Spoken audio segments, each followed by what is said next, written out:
Well, it would be in Edmonton first if Council gives a go-ahead for a women's advisory committee. The group would educate women about civic issues and also provide very important input to City Council. Joining us now to talk about the Women's Advisory Committee is Vivian Aboud and Jackie Ford. And thanks so much for coming in and telling us about this very enterprising initiative here. How did this idea come about? Why is this important?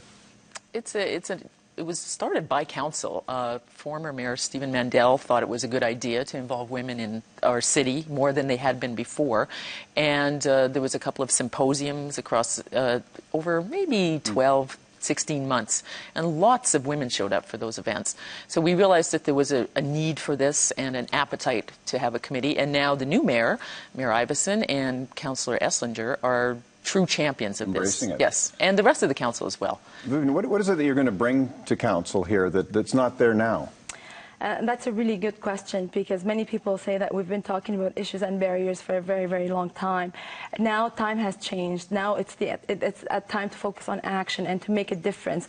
We will be looking in a very meaningful way to engage women from diverse backgrounds, different involvements in the community, to ensure that they are involved and they have a voice, and it will be a centralized voice, because right now we have different organizations, different committees, different efforts, but they're not necessarily, women are missing those opportunities. They're not sure what to say or how to connect to these opportunities. So I think now it's the next step to move this forward and to make sure that we are making the connections. Jackie, tell me about that. You're looking for 15 women. That must be a tough job, though, to pick them. Like, what sort of walks of life here are you looking at and careers? We would like the advisory committee to reflect the city of Edmonton. We're diverse. We have hundreds of different cultures in this city. Ethnicities, languages, socioeconomic backgrounds, professionals, entrepreneurs.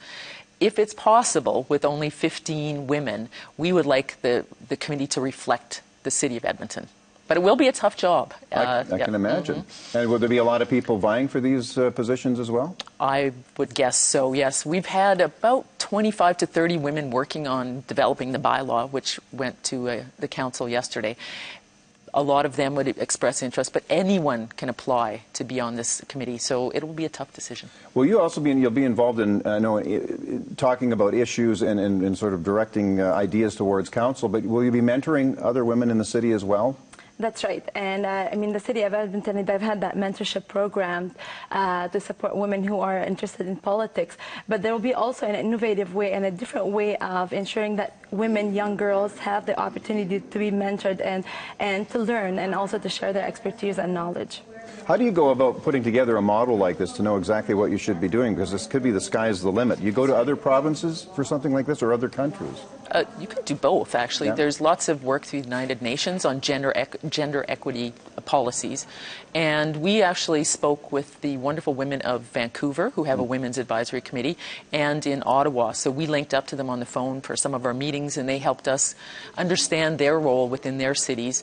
And ours is a truly Edmonton model, but there are others that are also similar to us. We have one woman on council. This is a big deal, isn't it? I mean, how will this make council better, and also this Edmonton a better place too?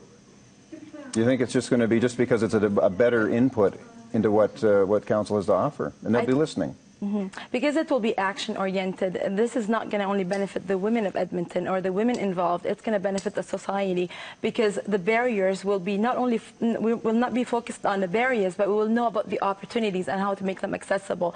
I think that's something that will be looked at in a very, the action plan has very tangible outcomes, and that's going to make the difference this time.